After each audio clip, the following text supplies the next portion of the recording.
Sir, Marimar. pinatawag niyo daw po ako, sir. May kailangan po ba kayo? Ay, oo, pinatawag kita kasi, nga pala Marimar, mawawala kasi ako ng isang linggo eh. Pupunta ako sa Singapore, may meeting ako doon. So, ganun po ba, sir? Oo. Pero wag kang mag-alala. Yung asawa ko naman yung mamamahala dito hanggat wala ako. Ay, nako, sir. Aba, excited ako dyan kasi hindi ko pa nami-meet yung asawa mo. Ako Marimar, sobrang bait ng asawa ko. Una sa lahat, sexy yon. Tsaka, syempre maganda. Ay, kasi ganda ko ba, sir? Oo, basta, Marimar ha, gusto ko bukas maaga ka pumasok. Para bago dumating yung asawa ko, nakilala mo na agad siya. Ay, wala anuman yun, sir. Kasi ako na yung bahalang mag-asikaso dito kay madam. O siya, sige, asahan kita. O sige na, mauna ka na umuwi. Ako nang bahala dito. Sige, sir. Mag-iingat ka mamaya, Oo, sige. Alis na ako. Mm. Kit-kit sige mo na. talaga, boss. Ano ba yan? Ang dumi-dumi naman dito. Alam na may bisitang darating. Ang tagal naman kasi nung bagong head na janitress. Ang tagal-tagal pumunta dito. Yan o. Daming alikabok. Hi, good morning. Pumasok na ako kasi hindi mo ko pinabuksan eh. Excuse me? Bakit bigla-bigla kang papasok dito, ha? Tsaka isa pa, wala kaming hiring dito, ha? At kung meron man, panigurado hindi ka rin matatanggap. Ay, hindi ako mag-a-apply ng trabaho. Ako yung... Ikaw yung bagong hired na janitress? Ay, sige na, maglinis ka na. Ito kasi, may darating na bisita. Napakakalat pa naman dito sa buong lugar. Sige na, maglinis ka na, ha? Ito yung bagong uniform mo. Ayan, isuot mo yan. Hindi ko naman trabaho to. Anong hindi trabaho? Ikaw napaka-ano mo. Siya, sige, maglinis ka na kasi baka mamaya. Good morning po. Ay, naku, madam. Naku, madam, good morning po. Naku, na-starstruck naman po ako sa'yo. Napakaganda niyo po. Ay, ganito po talaga sa company niyo mag-welcome? Ano ka ba naman, madam? Siyempre naman, ganito talaga i-welcome yung mga asawa ng CEO. Ha? Ano? Ano sabi mo? Siya? Asawa ng CEO? Uy, ikaw, huwag mong bastusin yung asawa ng CEO, ha? Umayos ka ng pananalita mo. Tsaka, alam mo bang siya yung magpapasahod sa'yo, tapos ganyan ka kumakareact ka, wagas. Tsaka isa pa, huwag mo kaming kausapin kasi hindi ka namin ka-level. Janitress ka lang. Tama nga naman. Ako lang naman ang asawa ng CEO. Siya nga pala, madam. Dadalhin na kita sa office mo. Tara, samahan na Gusto kita. ko malaman. Tsaka wag mo nang pag-aksaya ng panahon ng janitress na to. Ang kailangan mo, maglinis ng buong opisina. Hindi yung nakikipagtalo ka sa mga empleyado, lalo na sa akin. Ay, naku, madam. Hayaan mo na siya dyan. Sige, maglinis ka na dito, ha? Siguraduhin mong wala kahit ni isang dumi na makikita ko pagbalik ko. Tara, madam. Tara na.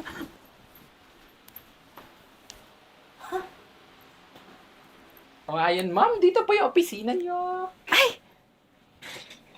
Are you sure this is my office? Yes, madam. At saka, ma'am, kung ano po yung gusto niyo, sabihin niyo lang po sa akin. Gusto niyo po ba ng kape? Gusto po ba ng tubig, juice, or what? Because I'm so thirsty. Can you give me some coffee? What? Coffee? What's that? Ano yan, ma'am? I said, give me some coffee. Kape? Kape lang pala. Ikaw, may Oh. accent ka pala, mama. You hurt me. Hurting you. So, sige, ma'am, ikuha ko muna kayo ng kape. Yeah, make it fast, please. Go, go, go, go.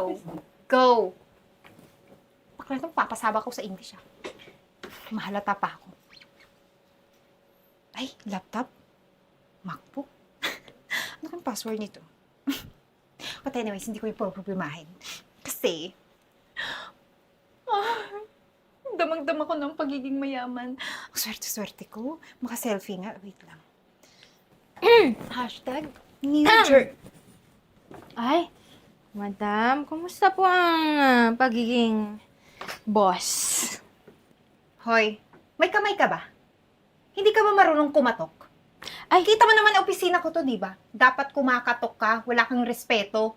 ay, sorry po, ma'am. Trabaho ko po kasing linisin yung mga dumi. Kasi nga po, di ba, janitress po ako. Alam ko yun. Kasi hindi ako bobo. ikaw, kailangan mong kumatok every time na papasok ka dito sa opisina ko. Lakas Sorry. ng loob mong sumasagot-sagot, no? Eh, sinasagot ko lang naman po yung mga tanong nyo, madam. Hoy, isa lang ang tanong ko. Ang dami mong sinabi. Marami na po yung coffee niyo. Alam mo, itong janitress na to, ba't niyo ba hinard yan? Super nakakawala ng... Nawawala yung pagka-professionalism ko. Professionalism. Ay, ikaw, bakit ka ba pumasok dito, ha? Naglilinis. Ay, aba, ma'am, oh. Hindi lang pala ano to, pilosopo dun pala. Paalisin mo na lang yan. Ay, naku, ma'am, huwag mo na yung pansin ng mga ganyan tao, ma'am. Kung ako sa iyo, puntahan muna natin yung mga ibang staff, ipapakilala kita. Okay, let's go. Excuse me? Clean my office nicely, ha? Nicely. Uy, Enzo. Parating yung asawa ni boss, ah. Ngayon ba? Oo! Pero, teka lang. Tapos ka na ba dyan sa ginagawa mo? Hindi pa nga eh. So, tutulungan na kita. Baka mamaya, maabutan pa tayo nun.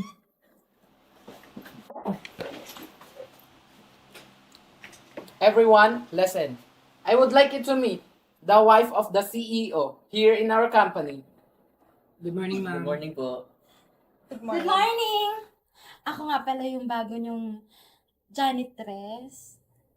Hoy, narinig mo di ba sinabi mo, janitress? Napaka-agaw eksena mo, no? Tsaka isa pa, ano bang ginagawa mo dito, ha?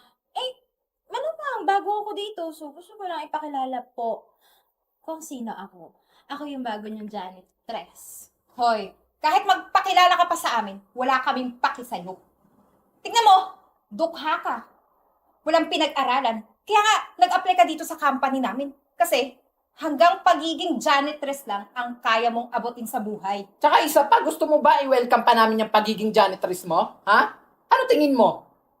Ang taas-taas naman ang tingin mo sa sarili mo? Shadow ko. Ewan? Ikaw super agaw eksena mo sa spotlight ko eh. Pinapakilala ko sa ibang empleyado kasi ako ang asawa ng CEO. Kaya kung ako sa'yo, umalis ka na. Okay guys, go back to your work. Alis ka dyan. O siya, sige, ayusin niyo yung mga trabaho niyo, ha? Madam, una na ako, ha? Sige. O, ikaw. Ayusin mo yung trabaho mo. Madam, sa pagkakaalala ko, hindi naman dyan yung office mo. O baka, hindi mo lang talaga alam or hindi ka sanay. Hoy, asawa ako ng CEO. Kaya hanggat saan ko gusto umupo, pwede ako. Ikaw, isa lang ang pwede mong lugar. Doon sa marurumi. Kasi kailangan mo maglinis. Umalis ka sa harap ko. O sige guys, tapusin yung tinatrabaho nyo ha. Pupunta lang ako sa kabilang opisina.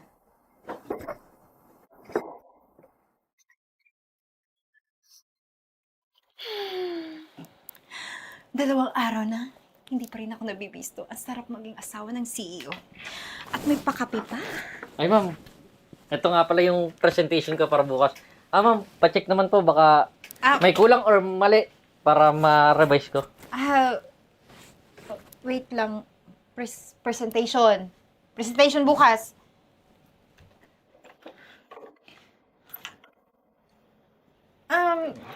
Hindi ko naman kailangan i-check na eh. Kasi, alam mo, Jeboy, may tiwala naman ako sa'yo. Kaya okay na yan. Wala na yan. Wala nang kulang. Wala nang kailangan idagdag. Okay na yan. Wait! Ano ba? Nakikialam ka. Naku! Sir Jeboy. Masyadong plain yung presentation mo. Hindi siya impressive. Masyado siyang boring. I think kailangan mo siyang i-revise kasi I think hindi siya magugustuhan ng investor. Masasayang lang yung trabaho mo kung hindi naman yan tatanggapin ng investor nyo. Wait lang ha. Alam mo, nakakainis ka na eh. Lahat na lang pinapakailan mo. Ano bang alam mo dito, janitress ka lang? Bobo ka, diba? Dukha ka, wala kang alam at wala kang magiging alam sa mga itong bagay. Tsaka teka lang, pit ka kasi nangingilam. Eh, di ba janitress ka lang? Exactly, yun nga sinabi ko, diba? Tsaka pinapuyatan ko ito eh. Bahala nga kayo dyan. Madam, excuse me lang po tumawag kasi dito sa akin yung investor natin. Ang sabi niya, paparating na daw po siya. Yung multi-millionaire na investor natin na si Mr. Espanyola. Ha? Sino yun? Hindi ko kilala yun. Madam? Hindi mo kilala? Paano naman hindi mo kilala, madam? Kumpare ng asawa mo yun. Oo, naalala ko na. Ano ba yan? Kasi ang dami kong kilalang Espanyola kasi. Ayun pala yun. Ngayon ba o bukas? Akala ko bukas pa yung presentation eh. Ngayon na po, madam. Ha? Ngayon ba? Sige. Sige, susunod ako doon. Paasikasuhin mo na lahat doon. I-arrange mo doon yung meeting room, ha? Susunod ako. Sige, madam ha. Maganda na po kayo. Sige. Good luck, madam. Visit ka talaga? Sir, kamusta po? Nagustuhan mo po ba yung presentation ko? Paano ko man yan magugustuhan? Mukhang hindi nyo pinaghandaan tong presentation nyo eh. Tsaka, sobrang basic. Nasaan ba yung asawa ng kumpare ko si Charles Ang alam ko kasi, nasa ibang bansa siya eh. Sir, wag po kayo mag-alala kasi parating na po si madam. Eto na pala si madam, sir. Asawa ng CEO. Umare, bakit? May sakit ka ba? Tsaka, bakit balot na balot ka? Tsaka, katubo ka ng ubo, may sakit ka ba? Tingnan mo nga naman eh. Talagang nakalusot pa rin yung babae na yan. Marimar, may sakit ako. Tsaka magkakarsuro ay siya ako eh. Kaya nakaganito ako. Ay, baka mahawa yan si Mr. Espanyola. Sabihan mo. Sir, may apologize po. Kaya po ganyan yung attire ni madam. Kasi po, may sakit po daw kasi siya. Tapos, may sore eyes po siya. Kaya ayaw po niya kayong mahawa. Ganun ba? Ganito na lang. Hintayin ko na lang yung pagbalik ni Charles. Mukhang hindi nyo naman pinaghandaan tong presentation mo. Hello, love. Oh, love. Nga pala. Uuwi na ako bukas. Bakit napaaga? May meeting din kasi ako sa Pinas eh. Tsaka natapos ko na yung meeting ko dito. Okay, sige. Sige. Pero magpalit ka ng konti bukas ha. Kasi may surprise ako sa'yo. Ikaw talaga. Sige na. Sige. Bye-bye. I love you. I love you. Paano? Mauna na ako Sige po, sir.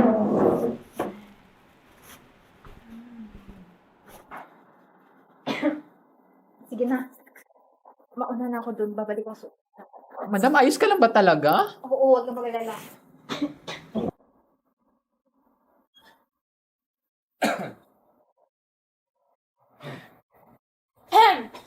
Teka lang ha. Alas 7 ang pasok ng opisina. 8:30 na kayo dumating? Teka lang din ha. Bakit kailangan mong pakialaman yung oras ng pasok namin? Samantalang janitress ka lang naman. Sorry po. Oo nga pala. Janitress na ako. Sorry. Nalimutan ko eh. Tsaka isa pa, ano bang alam mo sa presentation ko? Di ba pinakilaman mo ako kahapon? Fresh pa nga kayo ng sinabi ng client eh. Kung nakinig ka sana sa akin, sir, sana hindi re-reject ng client yung presentation mo. Tsaka, wala yun, sir! Tsamba lang yun. Oo naman boy. Tsamba lang yun. Paano magkakaroon ng alam yun sa presentation janitress ng alam yun. Sa bagay.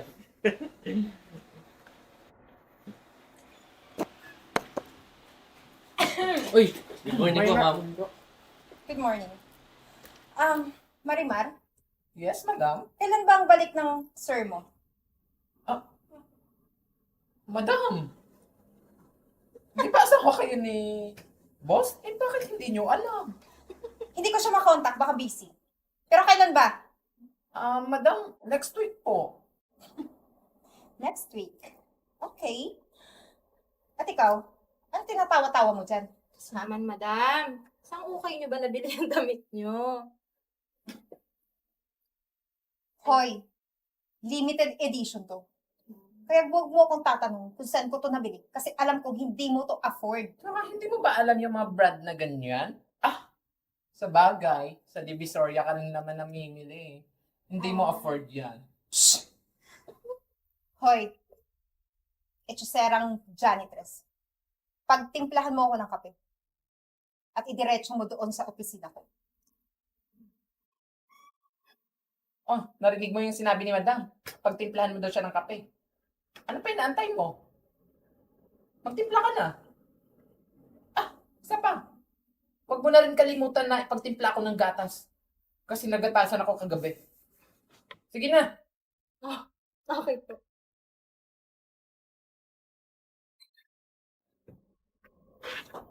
Hindi alam ni Madam kung kailan uuwi si boss. Eh, baka mag-aaway sila. Siguro nga. Hoy, hoy, hoy. Ano yung binubulong-bulong dyan, ha? Trabaho kayo? Buti pa tong si Marimar no? Good morning. Uy! Good morning, sir! Kamusta yung trabaho niyo dito? Sir, kala ko po, next week pa po uwi nyo. Hindi ko pala nasabi sa inyo. Eh, bigla kasi uwi ko eh. Kaya sa asawa ko na lang sinabi. Boss. Paano mo naman nakausap yung asawa mo? Eh, sabi nga ng asawa mo, hindi ka daw niya makontak. Kaya, di din po niya alam kung kailan uwi mo. Teka lang ha. Paano mangyayari yun? Eh, maya kami nag-usap ng asawa ko. Mabuti pa, magtrabaho na kayo, ha? Punta na ako ng opisina ko. Sige na, trabaho na kayo. Teka lang, Parang may kakaiba. parang may mali eh. Ay, mabuti naman at dumating ng portrait ko. Wow! Ang ganda ko talaga. Ang Madam, ano yan? Ha? Saan to? Diyan ka ba nagdadasal kapag kinakabahan ka na? Hoy, manahimik ka ha. Siyempre, nilagay ko yan dyan. Kasi ako ang CEO. I mean, asawa ng CEO. Kaya huwag ka makialam. Ay, madam, o kape. Para kabahan ka. Never akong kinabahan sa buong buhay ko. Hindi ako kakabahan kahit kanino. Ay? Ayan o, para ma-enter. Hindi ka ata marunong, madam eh. Gusto mo turuan kita? Hoy, graduate ako ng computer technology, no? At hindi ko kailangan ng tulong mo dahil isa ka ng janitress, di ka Teka lang. Ano ibig sabihin nito? Sino tong babaeng to? Ha? Ay, hindi mo kilala? Di ba? Siya ang asawa ng CEO? Di ba, madam? Ikaw ang asawa ng CEO? Bakit hindi mo kilala? At hindi ka kilala ng CEO natin? Kung ikaw ang asawa ng CEO, Teka nga. Ano nangyayari dito? eh di tawagin mo yung mga staff mo para malaman natin kung ano talaga yung totoo. O ikaw, tawagin mo yung mga staff ko doon. Ako? Saan ka pupunta? Love, mabuti pa. Ikaw na yung tumawag. Teka nga, pati ako naguguluhan na rin sa mga nangyari. Gulo! Kaya nga eh. Marimar! Enzo! Jeboy! Uy, Jesus! Tara na! Ano nangyayari dito? Ha? Bakit may nakaupo sa opisina ko? Ano? Ng ibang tao? Boss, ano po ibang tao eh? Di ba, asawa niyo po? Ayun na nga eh. Tingnan mo ginawa mo sa asawa ko. Pinagbihis mo ng janitress. Boss, ang ibig niyo sabihin, hindi ito yung asawa niyo? Nga hindi ko kakilala yan eh. Sino ba yan? Siya yung janitress. Hindi ko maintindihan dyan sa mga staff mo. Masyadong mapangmata. Masyadong mapanghusga. Bakit? Dahil simple lang yung suot ko, pinagkamalan mo akong janitress? Ay, naku ma'am, naku madam, naku sir, pasensya na po eh. Akala ko po kasi na si ma'am po yung janitress eh, kasi napakasimple po kayo kasi nung suot niya na pumasok siya dito. Hindi porket simple yung suot ko. Eh, mamatahin mo na ako. Wala nga masama sa pagiging janitress eh. Sir, pwede po bang mag-explain? Kasi po, sinakyan ko lang naman po si Marimar nung pumasok ako dito eh. Tsaka, gusto ko lang naman maranasan yung ganitong buhay. Baka naman talagang oportunista ka lang. Hindi mo naisip na baka dumating ang totoong asawa ng CEO? Ang hirap kasi sa'yo, hindi ka nag-iisip. Kaya sa susunod, kung mag-hire ka ng janitress, dapat matalino rin. Hindi ka tulad dito. Ikaw, Marimar, ha? Ha? Ang ayos ng pagkakasabi ko sa'yo. Diba? Nasikasuhin mo yung asawa ko. Eh, sir, pasensya na po talaga, sir. Nagkamali lang po talaga ako eh. Eh, akala ko po talaga itong bruha na to yung CEO namin. Nagkamali? O talaga mababa lang tingin mo? Dahil simple lang yung tao? Ha? Hindi kasi mayabang yung asawa ko. Kasi ang gusto niya, makisama sa mga empleyado ko. Sorry, sir. Alam mo, sa susunod na mag-hire ka ng mga staff dito sa opisina mo, siguraduhin mong matatalino. Hindi yung mata lang ang ginagamit. Gusto ko, tanggalin mo silang lahat. Ma'am, Teka lang po. teka lang po. Ay, pasensya na po talaga. Pasensya saan? Sa napagkamalan nyo akong janitress? O sa pagiging late nyo araw-araw? Hindi sila nagtatrabaho na maayos? Kaya tanggalin mo silang lahat. At isa pa! Gusto kong maiwan si Eden. Pero ma'am, gusto ko harapin niya yung kahihiyan na ginawa niya araw-araw. Gusto kong maging janitress siya dito. Kung hindi ka papayag, ipapakulong na lang kita. At kakasuhan kita ng identity theft. Ano? Ma'am, sige po. Gagawin ko po yung gusto niyo. Huwag niyo lang po akong... Ba, dapat lang. Kayong tatlo. Ha? Narinig niyo naman yung asawa ko.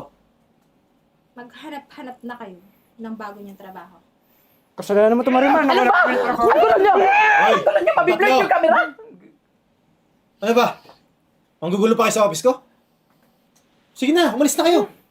Sir, baka po... Umalis ka na. Sige na. Teka lang. Bago ka malis, bitin mo tong basura na to. Ayokong makita to sa opisina ko. Ma'am, mahal po yung nabayad ko dyan. Huwag niyo po patapon. Gusto mo pati ko, itapon ko. Sige, mami, tatapon ko na. Tsaka, iyan, ikaw ha, ito tandaan mo, bruha ka. Aantayin kita sa labas dahil kakalbuin pa kita. Ikaw, gusto ko linisin mo mula ground floor hanggang 5th floor. Ma'am, Gusto mo makulong. At saka pwede. Umalis ka na dyan sa inuupuan ko. ayaw Ha? ko palisin ka na ini. Kasi masagot pa. Ito na po. Oh. Nandun yung mga gamit panlinis. Alam mo na yung gagawin mo, ha? Yes, sir. Hoy, Marimari! Yung peke mong kumot! Sige na lang. Maupo ka na. Alam mo, huwag ka na ma-stress kasi nag-enjoy naman ako sa pagpanggap ko eh.